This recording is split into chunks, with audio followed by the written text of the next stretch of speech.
Hello to my all students. This online class from Chaudhary Sugar Singh inter college, rail Mandi Jaswant Nagar, जिला इटावा। आपको जैसे last video में दर्पण के बारे में बताया था कि दर्पण कितने प्रकार के होते हैं। गोलीय दर्पण था, समतल दर्पण था।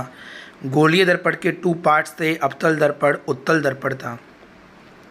अब हम जो प्रतिबिंब के बारे में पढ़ा था हमने, जो प्रतिबिंब बनते कैसे हैं। जैसे सपोज मैंने कहा था कि जो भी अवतल दर्पण होता है उसका जो परावर्तक पृष्ठ होता है वो हमारा दबा हुआ होता है और उत्तल दर्पण का उभरा हुआ। जैसे ये कलई कर दी गई थी, ये कलई कर दी गई, इसके मिड में एक लाइन थी जिसे मुख्य अक्ष कहते थे।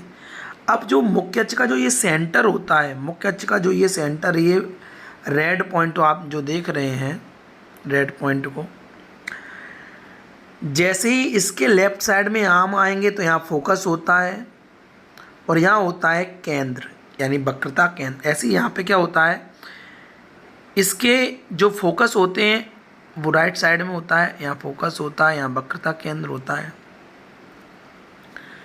अब आपसे जैसे कोई पूछता है कि अवतल दर्पण द्वारा जो प्रतिबिंब बनते हैं वो किस प्रकार बनते हैं, तो बस तो पहले ये जो साइड यहाँ पे होती है इसे अनंत कहते हैं, इन्फिनिट बोलते हैं। अनंत होता है, ये क्या होता है, अनंत। तो बस तो प्रत्येक कंडीशन में अलग अलग रखी जाती है। अनंत पर वस्तु रखी जाती है, उसके बाद अनंत और केंद्र के बीच में आती है, फिर केंद्र पर आती है, फिर केंद्र और फोकस के बीच में आती है, फिर फोकस पर आती है।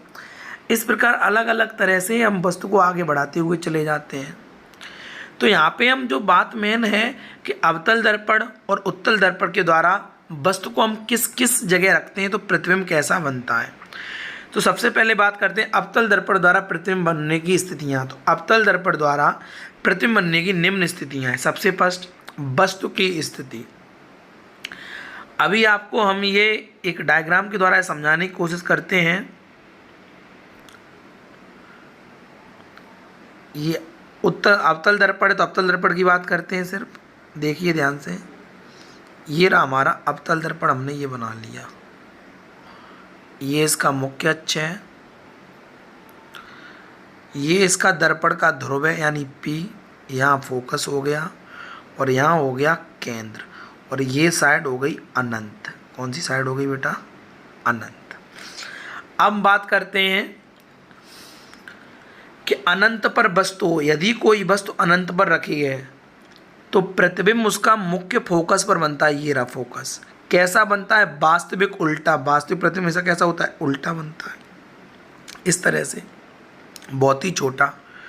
सेकंड कंडीशन आती है, जो सेकंड कंडीशन है हमारी, सेकंड कंडीशन में होता है कि जब वस्तु हमारी अनंत, यानी अनंत कहाँ था, यहाँ इस जगह, और हमारा केंद्र कहाँ है, इस जगह केंद्र है, ये फोकस है। तो अनंत और केंद्र के बीच में जब वस्तु रखी जाती है तो प्रतिबिंब बनता है फोकस और केंद्र के बीच में। ऐसी जब वस्तु हमारी इस जगह आ जाती है, हमारी जैसे ही वस्तु हमारी जो होती है वक्रता केंद्र पर आती है तो प्रतिबिंब वक्रता केंद्र पर ही बनता है, उतना ही बड़ा। फिर वस्तु को हम थोड़ा और आगे बढ़ाते हैं। जब वस्तु को और आगे बढ़ाते हैं तो जो वस्तु वक्रता केंद्र और फोकस के बीच में रखी जाती है तो प्रतिबिंब हमारा अनंत और केंद्र के बीच में बनता है। जब वस्तु हमारी अनंत पर थी तो प्रतिबिंब फोकस पर बनना था, तो अब वस्तु हमारी जो है कहाँ आ गई है, मुख्य फोकस पर। जब मुख्य फोकस पर आ गई है, यहाँ पे फोकस है, तो प्रतिबिंब कहाँ बनेगा, जब वस्तु फोकस पर है तो प्रतिबिंब कहाँ बनेगा, अनंत पर। पता नहीं आगे, जब वस्तु मुख्य फोकस और दर्पण के ध्रुव में रखी जाती है, इन दोनों के बीच में, तो प्रतिबिंब वस्तु का दर्पण के पीछे बनता है, आभासी और सीधा, और वस्तु से बड़ा। तो ये स्थितियां थी कि जब वस्तु अनंत पर होती है तो मुख्य फोकस पर प्रतिबिंब बनता है, अनंत केंद्र के बीच में, फोकस केंद्र के बीच में, वक्रता केंद्र पर तो वक्रता केंद्र पर, केंद्र और फोकस के बीच में तो केंद्र और अनंत के बीच में, फोकस पर हो तो अनंत पर बनता है, मुख्य फोकस और ध्रुव के बीच में वस्तु रखी हो दर्पण के पीछे बनता है। ये अवतल दर्पण की स्थितियां नहीं। अब बात करते हैं उत्तल दर्पण की स्थितियों की, तो इनको देखते हैं। उत्तल दर्पण कुछ तरह से होता है, इस तरह से, दर्पण का ध्रुव, ये अनंत। यहाँ पे सिर्फ 2 स्थितियां बनती हैं। कौन कौन सी 2 स्थितियां बनती हैं वो देख सकते हैं आप। यहाँ पे 2 स्थितियां कौन सी हैं, हम उनकी बारे में बात करते हैं, कौन कौन सी दो स्थितियाँ बन सकती हैं। तो दो स्थितियाँ बेटा सिर्फ जो बनेंगी हमारी इसमें, वो सिर्फ यही बनती हैं कि जैसे ही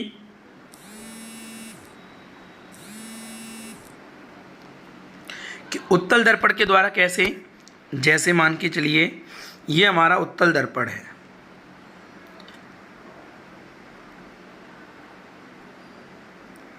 हमारा उत्तल दर्पण, यानी उत्तल दर्पण इस तरह से होता है, कुछ उभरा हुआ भाग इस तरह से।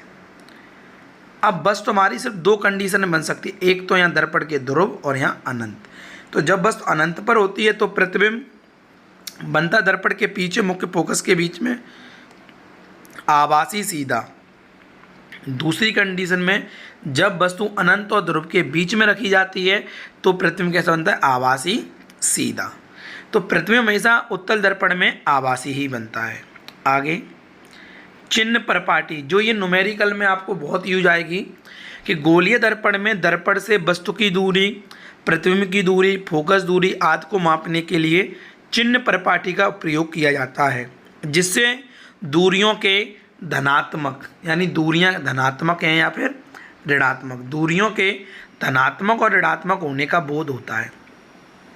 जैसे आपने निर्देशांक पढ़ा है कि इस तरह से ये पॉइंट हो गया कि राइट साइड की जो भी दूरी होती है वो प्लस में होती है, लेफ्ट साइड की माइनस में होती है। ऐसे ही जो अच्छ होता है वो उसके ऊपर वाली दूरियां सब प्लस में होती हैं और नीचे वाली किस में होती हैं, माइनस में। सेम वही कंडीशन आपको यहाँ समझनी है। देखिए किस प्रकार से यहाँ आपको डायग्राम में दिख भी रहा होगा कि राइट साइड की दूरियां सभी प्लस में, लेफ्ट की माइनस में, ऐसे ही इसके ऊपर की दूरियां प्लस में और नीचे किस में, माइनस में। देखिए इसे आगे चिन्ह परपाटी कुछ नियम है। दर्पणों में हमेशा बाईं ओर से प्रकाश की किरणें आपतित होती हैं। कारण है उसका, क्योंकि दर्पण जो होता है, चाहे कोई भी दर्पण ले लो, तो चाहे वो अवतल ले लो, उत्तल ले लो, कोई भी दर्पण ले लो, बस तो हमेशा कहाँ रखी जाती है, लेफ्ट साइड में। तो प्रकाश की किरणें आपतित कहाँ से होंगी, लेफ्ट साइड से आपतित होंगी। सेकंड है गोलीय दर्पणों में सभी दूरियां दर्पण के ध्रुव से मापी जाती हैं। दर्पण का ध्रुव कहाँ होता है, जैसे ये कोई दर्पण है उत्तल, ये अवतल है, ये मुख्य अक्ष है, तो इसका ये जो मिड पॉइंट है आपको दिख रहा होगा, ये जो रेड रेड बिंदु है हमारा, ये देखिए यहाँ पे इस जगह, ये इसमें ब्लू दिख रहा होगा आपको, ये तो ये जो पॉइंट है ये होता है दर्पण का ध्रुव। तो सभी दूरियां दर्पण के ध्रुव से मापी जाती हैं। नेक्स्ट पॉइंट है गोलीय दर्पण में ध्रुव से बाईं, यानी बाईं ओर की दूरियां, लेफ्ट दूरियां ऋणात्मक ली जाती हैं और राइट दूरियां धनात्मक, यानी इस साइड की ये वाली दूरियां सब माइनस की होंगी और राइट साइड की दूरियां किसकी होगी, प्लस की। ऐसे इसमें ये माइनस की और ये प्लस की। आगे देखिए, यानी बाईं ओर की ऋणात्मक, दाईं ओर की धनात्मक। फोर्थ पॉइंट है गोलीय दर्पण में मुख्य अक्ष के ऊपर की, यानी ऊपर की, जो अभी बात कर रहा था मैं आपसे निर्देशांक में, जैसे ये ऊपर की दूरियां सब प्लस में होंगी और नीचे वाली किस में होंगी, माइनस में। दूरियां माइनस में ली जाती हैं। तो ये आपको एक डायग्राम दिख रहा होगा, एक यहाँ दर्पण बनाए हुए हैं डायग्राम में। पहले ये अवतल दर्पण है, तो अवतल दर्पण में ये दिख रहा होगा, अवतल दर्पण है आपको, ये फोकस है, यानी ये फोकस रहा, ये केंद्र रहा, ये फोकस और ध्रुव के बीच की दूरी फोकस दूरी हो गई, केंद्र और ध्रुव के बीच की जो दूरी होगी वो ये रहा, हमारा त्रिज्या हो जाती है, वक्र त्रिज्या बोलते हैं जिसे। बी होती है हमारी प्रतिबिंब की दूरी, यू होता है हमारा वस्तु की दूरी।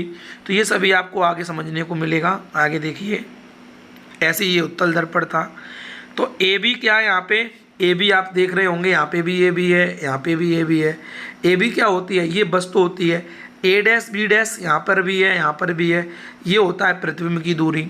यू क्या होती है, ये कोई दर्पण रखा है, वहाँ से लेकर वस्तु की दूरी यू, यू क्या होती है, वस्तु की दूरी। वी क्या होती है, दर्पण से प्रतिबिंब की दूरी। एफ है फोकस दूरी। आर वक्ता त्रिज्या।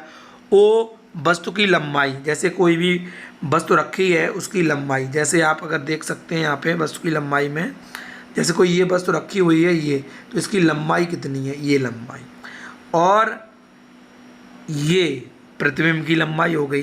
तो वस्तु की लंबाई को ओ से डिनोट करते हैं, प्रतिबिंब की लंबाई को आई से। ये कुछ चिन्ह है। वस्तु की दूरी अवतल दर्पण में किस में ली जाती है, माइनस में, उत्तल दर्पण में भी माइनस में, फोकस दूरी ये माइनस में, ये प्लस में, त्रिज्या माइनस में, क्योंकि अवतल दर्पण में सभी दूरियां बाईं ओर होती हैं, इसलिए ये सब माइनस में ली जाती हैं, और इस साइड सभी दूरियां प्लस में ली जाती हैं, सिर्फ वस्तु की दूरी को छोड़कर। अवतल दर्पण में सभी दूरियां माइनस में ली जाती हैं, उत्तल दर्पण में सभी दूरियां प्लस में ली जाती हैं वस्तु की दूरी को छोड़कर। आप बात कर रहे होंगे ये प्लस कहाँ से आ गया?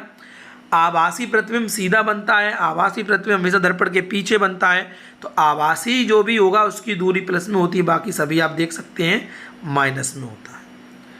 आगे देखिए, आगे दर्पण सूत्र, जिससे हम न्यूमेरिकल करेंगे इस चैप्टर के गोलीय दर्पणों में ध्रुव जो आपको बताया था बार बार अभी मैंने, ध्रुव से वस्तु की दूरी तथा प्रतिबिंब की दूरी और फोकस दूरी के बीच में एक संबंध स्थापित होता है, इसी को बोलते हैं दर्पण सूत्र। जैसे किसी गोलीय दर्पण से वस्तु की दूरी u, अभी बताया था आपको, वस्तु की दूरी को हम u से लिखते हैं, और प्रतिबिंब की दूरी को v से, और फोकस दूरी को f से। तो यही संबंध स्थापित होता है, फोकस दूरी, प्रतिबिंब की दूरी, वस्तु की दूरी में, इसी को दर्पण सूत्र कहते हैं। f क्या आया? फोकस दूरी है, v क्या है यहाँ पे? प्रतिबिंब की दूरी है, और u क्या है? वस्तु की दूरी। आगे फोकस दूरी तथा वक्रता त्रिज्या में संबंध। कैसे? जैसे कोई ये दर्पण है, ये मुख्य अक्ष रहा, सपोज दैट यहाँ कोई एक वस्तु रखी है और जिसका प्रतिबिंब होता है, यहाँ पे क्या था? फोकस था, यहाँ केंद्र था, प्रतिबिंब फोकस केंद्र के बीच में बनता है। ये दूरी हो गई u यानी वस्तु की दूरी, और ये वाली दूरी हो जाती है f यानी फोकस दूरी, और C से लेकर ये हो जाती है r। तो यानी कोई पूछता है कि फोकस दूरी वक्रता त्रिज्या में क्या संबंध है, उसके लिए ये है कि जब दर्पण का द्वारक वक्रता त्रिज्या की अपेक्षा अधिक होता है तो फोकस दूरी वक्रता त्रिज्या की आधी होती है। यानी फोकस दूरी, जैसे किसी भी वस्तु की फोकस दूरी 2 है तो उसकी त्रिज्या की बात की जाए तो वो दुगनी होगी। किसी वस्तु की त्रिज्या 8 सेंटीमीटर है तो उसकी फोकस दूरी कितनी होगी? 4, यानी त्रिज्या की आधी फोकस दूरी होती है। अब दुगनी क्यों कह रहे हैं हम? दुगनी इसलिए कह रहे हैं कि आपको एक फॉर्मूला दिख रहा है F/r/2, तो फोकस दूरी आधी हो गई। और वक्रता त्रिज्या की बात करें तो r = और क्रॉस मल्टीप्लाई कर दें, कितना हो जाएगा? 2f। तो वक्रता त्रिज्या कितनी होगी फोकस दूरी की? दुगनी हो गई। तो यहाँ पे r क्या है? वक्रता त्रिज्या, ठीक है। f तो फोकस दूरी पता ही है। रेखीय आवर्धन, जिससे हम किसी भी वस्तु का जो प्रतिबिंब बनता है वो कितने गुना बनता है? 1 गुना, 2 गुना, 3 गुना।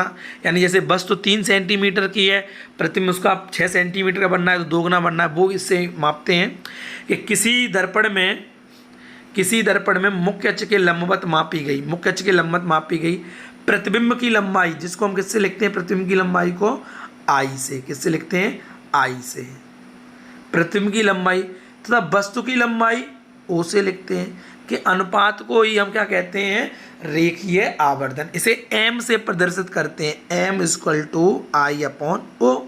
इसका कोई मात्रक नहीं होता है। क्यों? जैसे ये है 2 सेंटीमीटर और ये है 3 सेंटीमीटर, तो सेंटीमीटर से सेंटीमीटर कैंसिल, इसलिए इसका कोई मात्रक नहीं होता है। किसी गोलीय दर्पण से मुख्य अक्ष की लंबवत मापी गई प्रतिबिंब की लंबाई I और h से लिख सकते हैं, वस्तु की लंबाई O और h डैश से लिख देते हैं, तो रेखीय आवर्धन होगा m = I/O या m = I/O माइनस b/u। क्या प्रदर्शित करता है? I है प्रतिबिंब हमारा, I हमारा क्या है? प्रतिबिंब की लंबाई, तो b हो गई प्रतिबिंब की दूरी। O हमारा क्या है? यहाँ पे O हमारा है वस्तु की लंबाई, तो u हो गई वस्तु की दूरी। यहाँ पे ये I है, क्या है ये? यहाँ पे ये I, और नीचे क्या है बेटा? O, ठीक है। आगे देखें, m रेखीय आवर्धन, I प्रतिबिंब की लंबाई, O वस्तु की लंबाई, B दर्पण से प्रतिबिंब की दूरी, U दर्पण से वस्तु की दूरी।